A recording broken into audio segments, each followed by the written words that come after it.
Hey everybody, this week we're at Lime Rock Park Classic with the FF1600. This is the fixed series, of course, and I'm running 57% brake pressure this week. Let's get on with the hot lap. 54.286.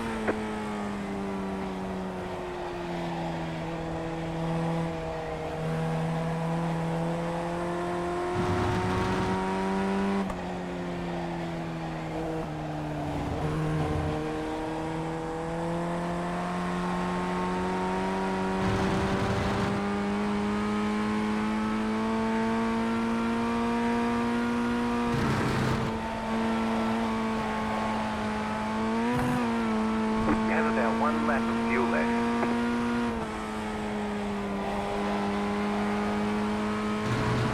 Don't forget to pit for more fuel.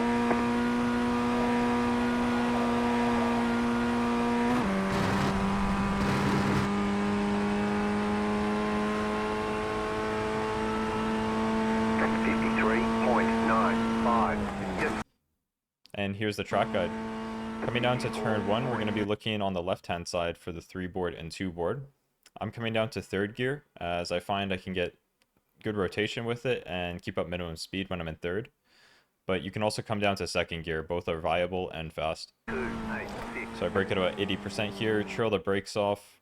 You don't want to have too much steering angle when you hit the curb here, or you're going to spin out.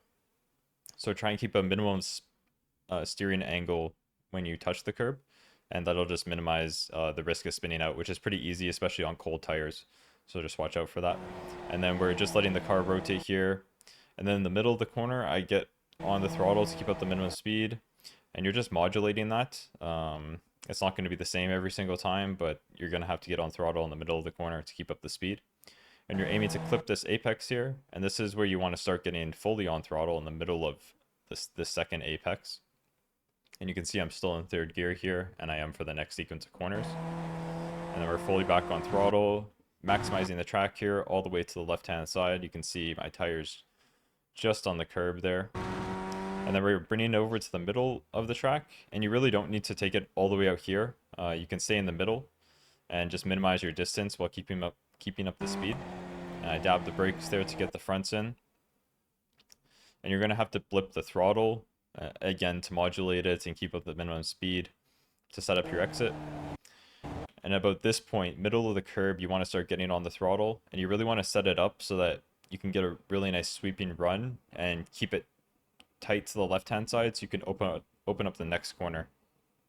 If you get on the throttle too early here, you're going to run the risk of going too wide, and then you're going to mess up the whole next set of corners because you need to keep up the speed here to keep the minimum speed all the way through and the uphill section as well.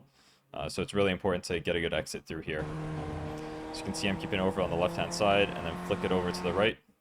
And you want to miss this inside curb here. If you take any curb, you're going to upset the car and lose time coming down here.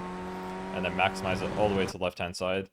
Make sure you don't dip a tire into the grass or the dirt here. It's really easy to do that because it'll just suck you in and you'll lose a lot of time. Come over to the right to minimize the distance. And then bring it back over to the left-hand side. Leave a bit of a gap though, so that you can set up this corner. You want to open up the uphill corner here by getting on the curb. And you can see I'm keeping it in 3rd, not shifting up. And then right at the beginning of the curb, I'm just dabbing the brakes a little bit. You can see I'm keeping the throttle on just to keep up that minimum speed again. And then getting back on throttle nice and early. And you can take some of this inside curb as it helps rotate the car.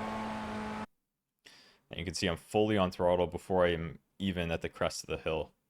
And it's important not to go too wide here. You can take your 2 tires on the outside of this white line, as I do here. But if you take too much grass, as I did multiple times on this part, then you'll get a 1x. So that's about as much grass as you can take. You can see from the offboard there, just like a hair over the curb there, or the white line. And then keeping it in 3rd gear, we're going to be all the way over on the left-hand side. And this is a tricky braking zone because there's not a lot of reference. You can see the trees here. Those I kind of use as a braking marker, but it's kind of ambiguous because you can take kind of multiple lines through here again. So I just dab the brakes a little bit, keep up the minimum speed. And I'm kind of using those trees on the outside there as a braking marker. But only about 50% brakes, if that. I would even bring that down to 40%.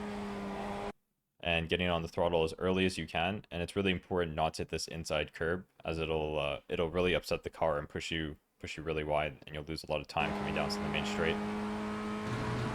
So again, keep it in third gear. We keep it in third gear for about 75% of this track, which is kind of nice. You don't have to worry about shifting, just about getting good exits and keeping up the minimum speed. And then open up this corner all the way to the left-hand side, all the way to the white line.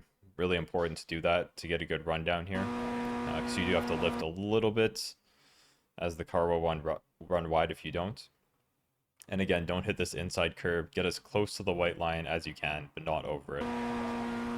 And then maximize the exit, and then shift up to fourth. And you can run all the way wide on the left-hand side. So that's it for this video. Thanks for watching.